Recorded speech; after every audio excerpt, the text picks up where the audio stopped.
Welcome back, viewers. We're talking to Prince of Multiply Hub, and we're discussing how to finance his business, expand it, and also issues around the structure he needs to support the growth of his business and customer service, how to make his customers happy. Yeah.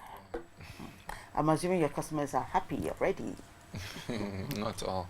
Not all, okay. We'll look at that. We'll help you. Being honest. Kwame, you've been making notes. You know, when I read your write-up, I was asking myself, well, what is there to discuss? But you know something? You know what you've shown me? No, please. You've shown me 95% of the work that is done, and that is confidence. Mm-hmm. You've shown confidence. Thank you. That no matter the challenge, you will break through. Sure. Even when they stole your motorbikes and all that kind of stuff. But the one thing you should also bear in mind is that the bank would look at your inputs in terms of how much money you bring in. You don't have to have a huge quantum of money. But so far as there is a record of you putting money in the bank all the time, the stream of the bank, they can see sustainability. Mm-hmm.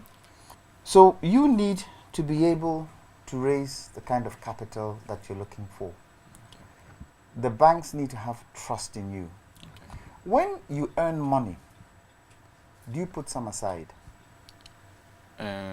From 2019, I decided to open a business account that is for multiplier, so that whatever income that comes in, it will be deposited into that account. Okay. Yeah, so that I can have track records. Okay. But are you saving is what he's asking you. Sure, so, sure. So do you have some cash that is yes, sitting there? Yes, okay. please. Mm. So you should also remember that money lying in the bank that doesn't work for you is useless. Sure. So the money you put in the bank should work for you. Sure. You should find some of these investments that you can put it in, and it's creating interest for you. Going to treasury management. In fact, right now, there are some banks in Ghana today who, where treasury bills are concerned, you can always add on. It's not the old bit where you put 5,000 there, you can't add on, you can't take out. Okay. You can add on all the time. So anytime you get money, you can add on. And you can't take the money out till after 3-4 years. But you're bumping. Oh, that's good. Yeah, you're bumping your investment up, and it works for you. And you'll be surprised. The 20 CDs, the 30 CDs, the 500 CDs, the 200 CDs, the way it masses up quickly, you'll be very surprised. So when you're ready to go to the bank, you can take that money out, put it in your account, and the bank will see that you have a good record.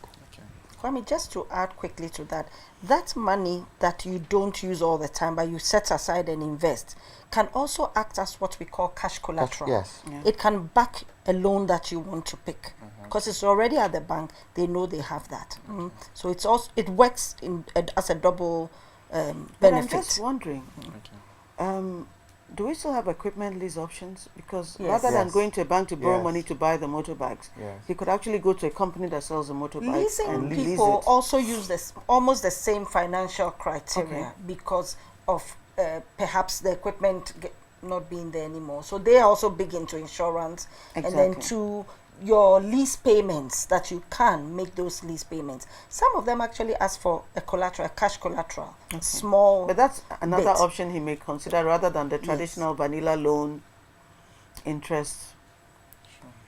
The other thing you could look at, and sometimes it's always good to do your own research. Go to the bank, ask them, what kind of monies can you give out? There are loans and there are overdrafts. Some attract high interest, some don't attract high interest. What do I need to know about your overdraft system? What's the payment schedule for overdrafts? What's the payment schedule for loans?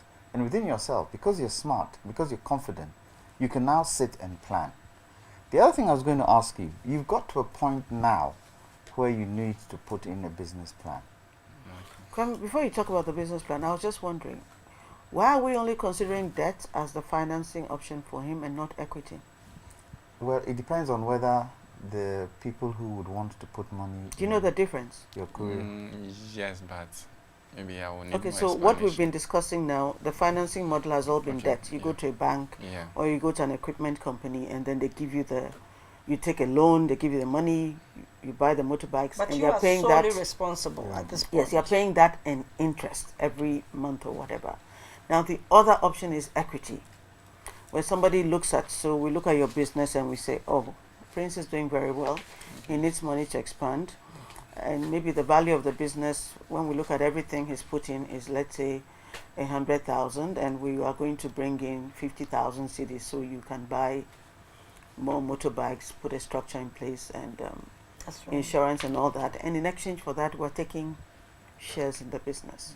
Is that something you are open to, first Meaning of you're all? not 100% owner, and you're no longer a sole proprietor. Yes, please.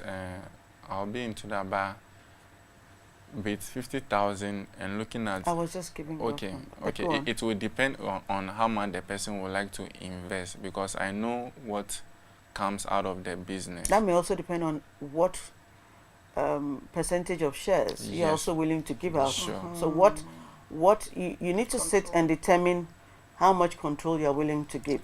With that, I have minimum knowledge how to put those structures in place. So with that, I will need someone you who need advice understands. on that. Yeah, who understands it. We're much here. better. Yeah, okay, But the thing is, so if the person came and said, you know what, I'm going to put 100,000 in, and your business, let's say everything you put in is 100,000, you will still need to decide that, okay, I'm willing to give up 40% or 60% or 70%.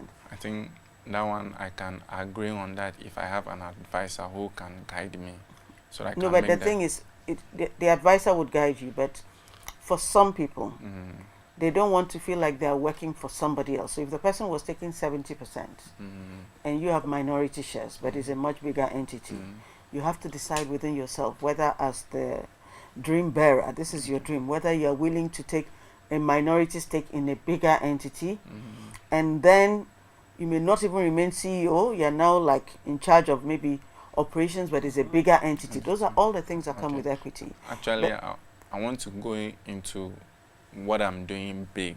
So if someone is coming to invest, which will lead to the vision, I think Okay. I'll No, go so it's into- good to have that level of self-knowledge and be clear in your mind, so that when you're speaking to an investor, even when you're being guided, your advisor knows Okay. what you're willing to give up. Okay. Because for some people, they'll rather remain 100% owner of something valued at 20,000 than to be 10% shareholder of a 2 million entity. Exactly. So you need to be clear about what Okay. you are comfortable Okay. with. And the fact that opening up like that means a loss of control, but could also mean more revenue, because you're not carrying the risk. Sure. So it's not your headache now to find money every month Sure. and pay back the rent. Sure.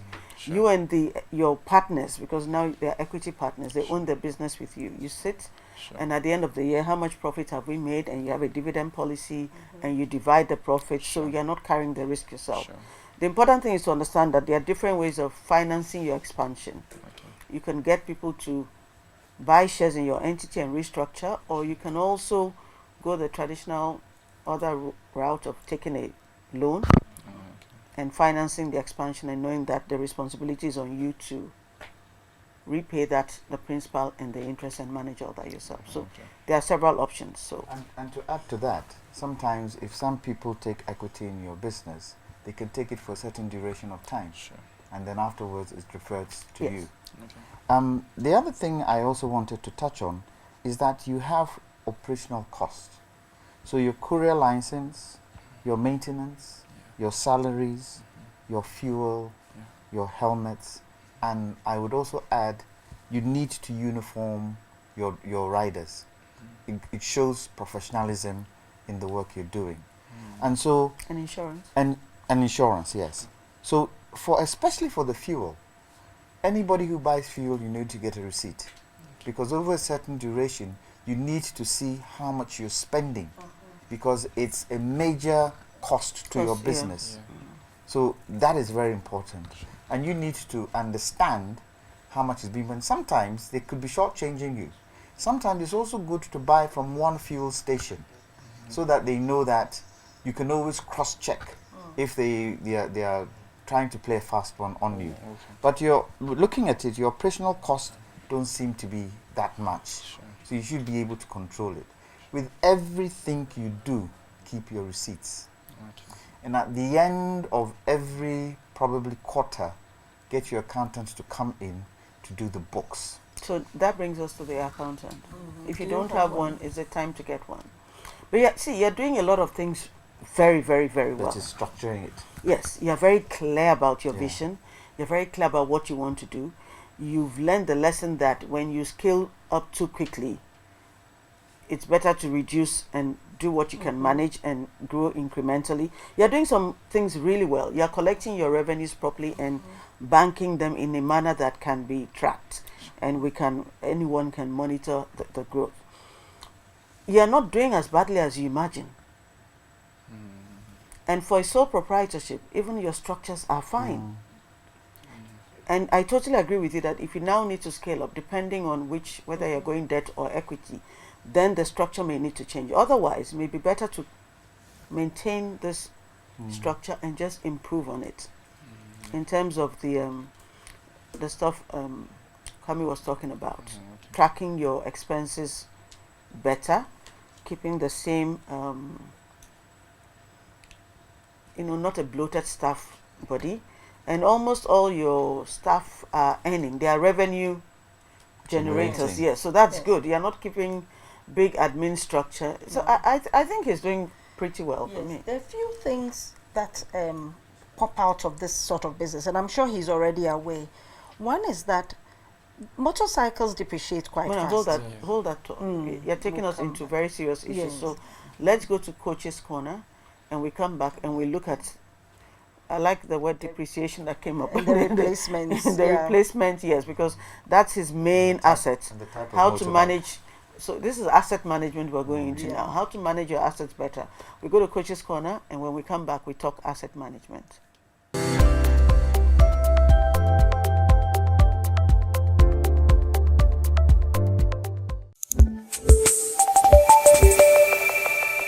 Hello, it is exciting to be with you again. This is Coach's Corner on Business Compass. I am Coach Bell.